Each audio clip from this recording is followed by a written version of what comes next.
Hello students, good evening to all. Our today's topic is cash flow statement, chapter number 7, class plus 2. Question number 5, cash flow from operating activities. हमारे पास सबसे पहले दिया है profit for the year 15,000 after providing depreciation 5%, 5,000. The current asset and current liability are as given. Sundry debtors दिए हैं, provision for doubtful दिए हैं, bill receivable दिए हैं, बिल्स पेबल दिए हैं, सन्ड्री क्रेडिटर्स दिए हैं, स्टॉक दिए हैं, आउटस्टैंडिंग एक्सपेंसेस दिए हैं, प्रीपेड एक्सपेंसेस दिए हैं, एक्रूड इनकम दिए हैं, इनकम रिसीव्ड इन एडवांस दिया है. ये ओपनिंग बैलेंस भी दिया है और क्लोजिंग बैलेंस भी दिया है. तो किस प्रकार से जो है हम cash flow from operating activities निकालेंगे, तो हम क्वेश्चन करते हैं जिससे आपको अधिक क्लियर होगा. क्वेश्चन नंबर 5 किस प्रकार से किया जाएगा. With the help of indirect method. When information are not given you will attempt this question with the help of indirect method. और इस क्वेश्चन के अंदर तो आपको इनडायरेक्ट मेथड के अंदर करना ही पड़ेगा, क्योंकि हमारे पास सेल ना ही परचेज, ना ही कॉस्ट ऑफ गुड्स सोल्ड और ना ही अदर आइटम्स दिए हैं. तो इसको तो हमें क्वेश्चन नंबर 5 को तो हमें वैसे भी इनडायरेक्ट मेथड से ही करना पड़ेगा. तो cash flow statement, cash flow from operating activities किस प्रकार से कैलकुलेट की जाएगी, क्वेश्चन को करते हैं जिससे आपको और अधिक क्लियर होगा. तो क्वेश्चन नंबर 5 करते हैं cash flow from operating activities with the help of indirect method. Indirect method से हम इसको करेंगे.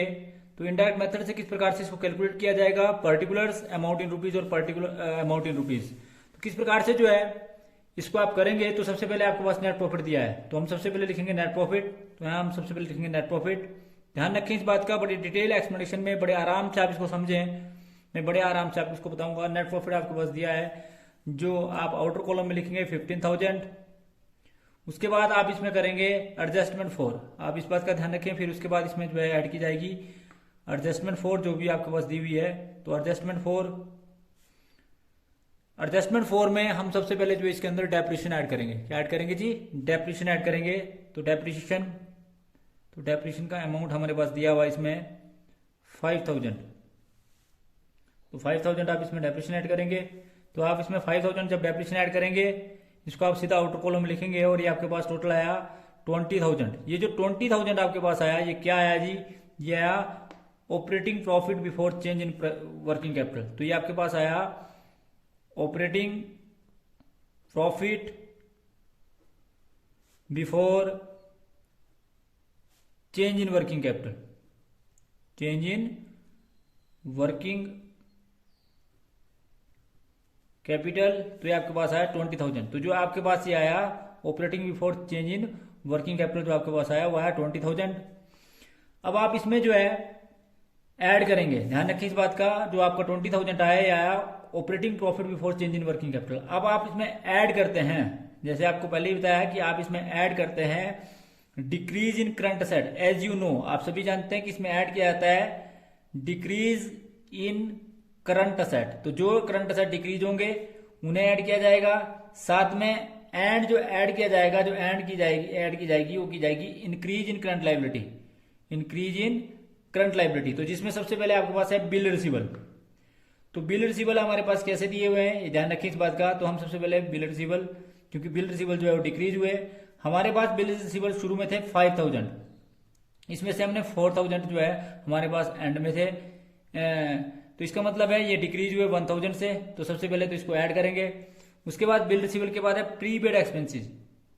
उसके बाद है बिल रिसीवेबल के बाद है प्रीपेड एक्सपेंसेस. तो प्रीपेड एक्सपेंसेस जो हमारे पास शुरू में थे वो थे जी 800.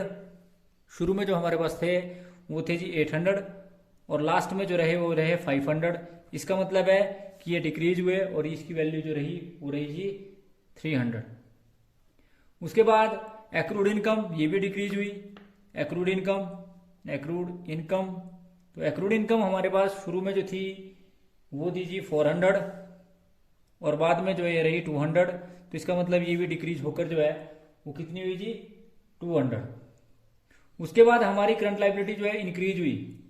हमारी जो है करंट लायबिलिटी जो है इंक्रीज हुई, जिसमें प्रोविजन फॉर डाउटफुल डेट भी है. तो हम सबसे पहले प्रोविजन फॉर डाउटफुल डेट लेंगे.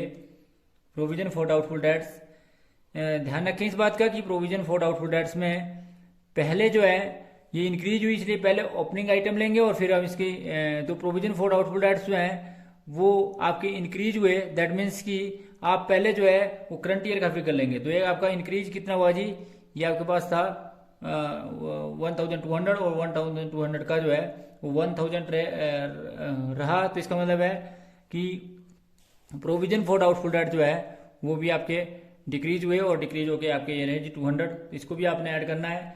इसके बाद जो है बिल्स पेबल, तो बिल्स पेबल जो है बिल्स पेबल जो है वो कितने डिक्रीज हुए, ध्यान रखें इस बात का कि बिल्स पेबल जो है वो शुरू में 4000 थे और शुरू में 5000 थे और ये 4000 के रहे, तो सॉरी हाँ इसमें जो है ये आपके 5000 के 4000, तो इस प्रकार से जो है इसमें भी जो आप ये ऐड करेंगे 5000 4000 के जो है वो 5000 हुए, इसका मतलब है कि 5000 माइनस 4000, तो 5000 में से आप 4000 घटाएंगे 4000 घटाएंगे तो जो आपके पास वैल्यू आएगी उसको आप लिखेंगे और ये आपके पास वैल्यू आएगी 1000।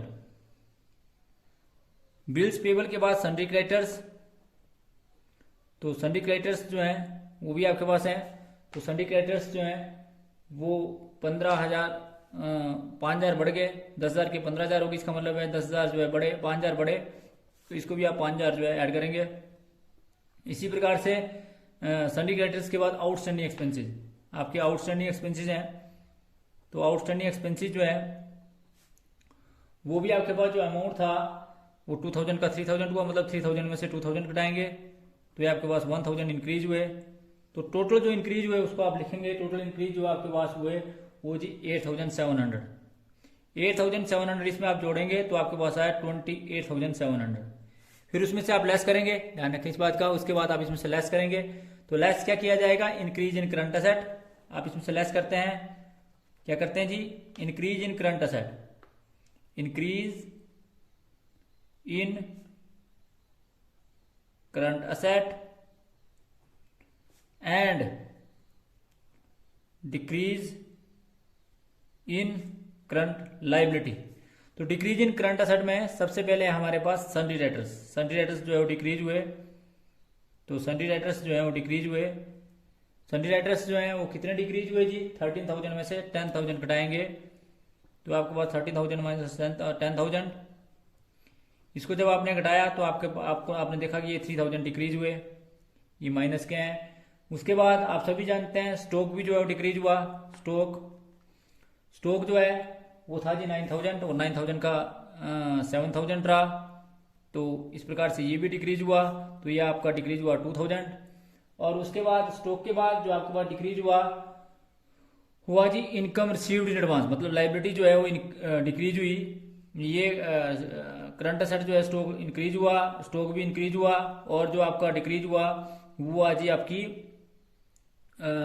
इनकम रिसीव्ड इन एडवांस, तो इनकम रिसीव्ड इन एडवांस जो है वो डिक्रीज हुई और ये आपकी 800 से 600 रहेगी, तो 800 माइनस 600 तो ये आपके पास आया 200।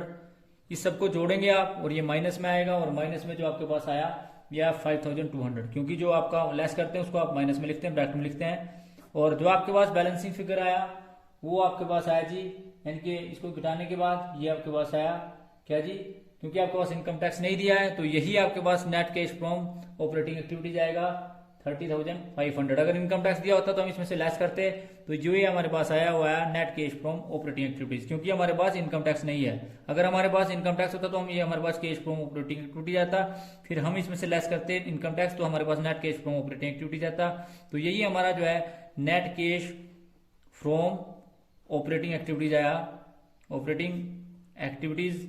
तो इस प्रकार से जो है हमने net cash from operating activities निकाला, ये आपके पास आया 23,500। तो ये था जी आपका क्वेश्चन नंबर 4 किस प्रकार से, क्वेश्चन नंबर 5 सॉरी, किस प्रकार से क्वेश्चन नंबर 5 को करा। तो उसके बाद हम क्वेश्चन नंबर 6 करेंगे। Question number 6, cash from operating activities, Philips limited earn profit 2,50,000 after charging the और crediting the following items: depreciation on fixed asset, loss on sale of furniture, amortization of development cost, provision for doubtful debt, provision for taxation, transfer to general reserve, gain on sale of machinery, and the following additional information is given to you, and that is creditors opening और closing दिए हैं, debtors भी दिए opening और closing, bill receivable opening and closing, bills payable opening and closing, outstanding expenses opening and closing, prepaid expenses opening and closing. You have to required to calculate cash flow operating activities. तो किस प्रकार से जो है cash from operating activities with the help of indirect method जो है वो calculate करेंगे. तो इस क्वेश्चन को करते हैं जिससे आपको और अधिक क्लियर होगा. Question number 6, cash flow from operating activities with the help of indirect method. सबसे पहले हम लिखेंगे यहां पर net profit as per profit and loss account. That means की नेट प्रॉफिट आफ्टर टैक्स. यहां पर लिखेंगे हम सबसे पहले नेट प्रॉफिट आफ्टर टैक्स. तो नेट प्रॉफिट आफ्टर टैक्स हमारे पास दिया है इसमें, वो दिया है जी 2,50,000.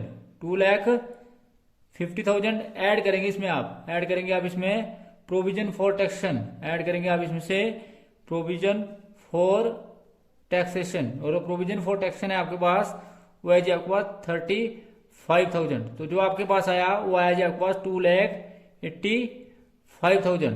प्रोविजन फॉर टैक्सेशन के बाद ये जो आपके पास आया या नेट प्रॉफिट बिफोर टैक्स. जो हमारे पास ये आया 2,85,000, ये आया नेट प्रॉफिट बिफोर टैक्स. आप इसमें ऐड करेंगे डेप्रिसिएशन, ऐड करेंगे एडजस्टमेंट फॉर.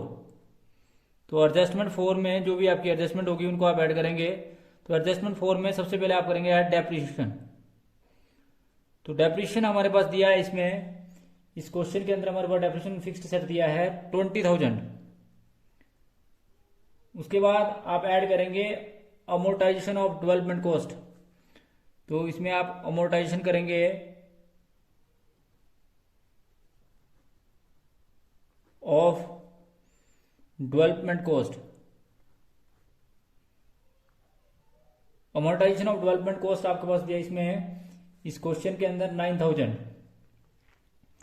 तो 9,000 आप वो ऐड करेंगे provision for doubtful debt, add करेंगे प्रोविजन फॉर डाउटफुल डेट्स जो हमारे पास दिए इसमें वो दिए हैं 2,500 प्रोविजन फॉर डाउटफुल डेट्स, वो भी आप ऐड करेंगे. और प्रोविजन फॉर डाउटफुल डेट्स के बाद आप ऐड करेंगे transfer to general reserve, add करेंगे ट्रांसफर टू जनरल रिजर्व. और ये ट्रांसफर टू जनरल रिजर्व इसमें हमारे पास दिए हुए हैं 15,000 जो है वो ट्रांसफर टू जनरल रिजर्व दिए हैं. तो 15,000 ट्रांसफर टू जनरल रिजर्व करेंगे. और ऐड करेंगे loss on sale of furniture, add करेंगे loss on sale of furniture. तो ऐड करेंगे आप loss on sale of furniture जो आपके पास दिया है 2,000. इन सबको जमा करेंगे तो आपके पास आया, इसको अगर आप जमा करें तो आपके पास आया 0,05, 9 + 2 11 + 2 13 + 5 18. तो 18 और ये आपके पास है 48,500. तो 48,500 जब आप इसमें जमा करेंगे तो है आपके पास आया 3,33,500. इसमें से आप लेस करेंगे, ध्यान रखें इस बात का, इसमें से आप लेस करेंगे gain on sale of machinery, gain on sale of machinery. तो gain on sale of machinery जो आपके पास आया वो आया जी इस क्वेश्चन के अंदर ये दिया है आपके पास 8,000. तो 8,000 आप इसमें से लेस कर देंगे. तो जब आप 8,000 इसमें से लेस करेंगे तो आपके पास आया 3,25,500. 3,25,500 तो आपके पास आया, ये जो आपके पास आया 3,25,500 ये आपके पास आया operating profit before change in working capital. तो जो ये हमारे पास आया ये आया जी operating profit before change in working capital, change in working capital. उसके बाद आप इसमें ध्यान रखें इस बात का कि आप इसमें ऐड करेंगे डिक्रीज इन करंट असेट. जो इसमें ऐड किया जाएगा वो किया जाएगा जी decrease in current asset and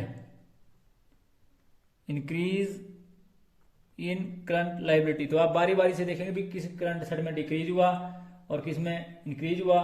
तो अगर आप डेटर्स की बात करें तो डेटर्स जो है वो इंक्रीज हुए। उसके बाद बिल रिसीवल जो है डिक्रीज हुए। तो सबसे पहले बिल रिसीवल डिक्रीज हुए। बिल रिसीवल कितने डिक्रीज हुए जी? 12,000 के 8,000 रहे, तो इसका मतलब 12,000 माइनस 8,000 दैट इज 4,000। उसके बाद बिल्स रिसीवल के बाद आप प्रीपेड एक्सपेंसेस को देखें तो प्रीपेड एक्सपेंसेस भी इंक्रीज हुए। तो उसके बाद लाइबिलिटी देख लेंगे, लाइबिलिटी कौन सी इंक्रीज हुई? तो सबसे पहले क्रेडिटर्स इंक्रीज हुए। तो सबसे पहले जो है वो क्रेडिटर्स इंक्रीज हुए। तो क्रेडिटर्स कितने इंक्रीज हुए? 55,000 के, या आपके मतलब 55,000 हो गए 45,000 के। तो इसका मतलब है कि ये इंक्रीज हुए 55,000 माइनस 45,000 दैट इज 10,000। उसके बाद क्रेडिटर्स के बाद आप सभी जानते हैं कि हम जो है देखेंगे कि बिल्स पेबल जो है वो डिक्रीज हुए, आउटस्टैंडिंग एक्सपेंसेस भी डिक्रीज हुए। तो उसके बाद और कोई आइटम है नहीं तो आप इसको जोड़ देंगे। तो 14,000 इसमें आप फिर जोड़ेंगे। तो 14,000 जोड़ने के बाद ये आपके पास वैल्यू आई 0,05,933 3,39,500। इसमें से आप लेस करेंगे, क्या लेस करेंगे? इंक्रीज इन करंट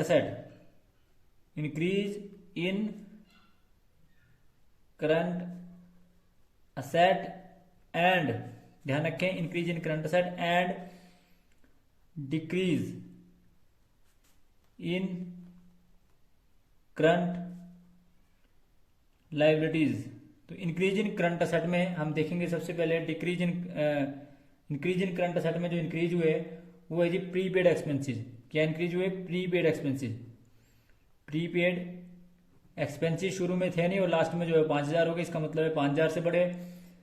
उसके बाद और कोई आइटम है नहीं क्योंकि डेटर्स भी इंक्रीज हुए। तो यहां लिखेंगे डेटर्स कितने से इंक्रीज हुए? डेटर्स जो है वो 62,000 हो गए 50,000 के, तो माइनस 50,000, तो ये 12,000 से ये बढ़े। उसके बाद आप सभी जानते हैं कि आपके पास जो अगली आइटम है वो असेट की कोई नहीं है परंतु डिक्रीज इन करंट लाइबिलिटी में सबसे पहले आप देख लें कि आपके पास जो है वो बिल्स पेबल। तो बिल्स पेबल डिक्रीज हुए। बिल्स पेबल जो शुरू में 8,000 थे और लास्ट में रहे नहीं, इसका मतलब 8,000 डिक्रीज हुए। और इसी प्रकार से आउटस्टैंडिंग एक्सपेंसेस भी डिक्रीज हुए। तो यहाँ आउटस्टैंडिंग एक्सपेंसेस भी लिख देंगे। आउटस्टैंडिंग एक्सपेंसेस जो है वो डिक्रीज हुए 6,000 माइनस 3,000 दैट मीन्स की 3,000। तो आप इसको जोड़ दें और ये आपके पास आया। अगर आप इसको जमा करें तो 5 इसको आप जोड़ें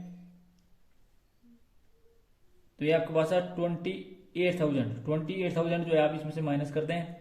तो 28,000 जब आप इसमें से आपने माइनस किया तो आपके पास है 5 1 और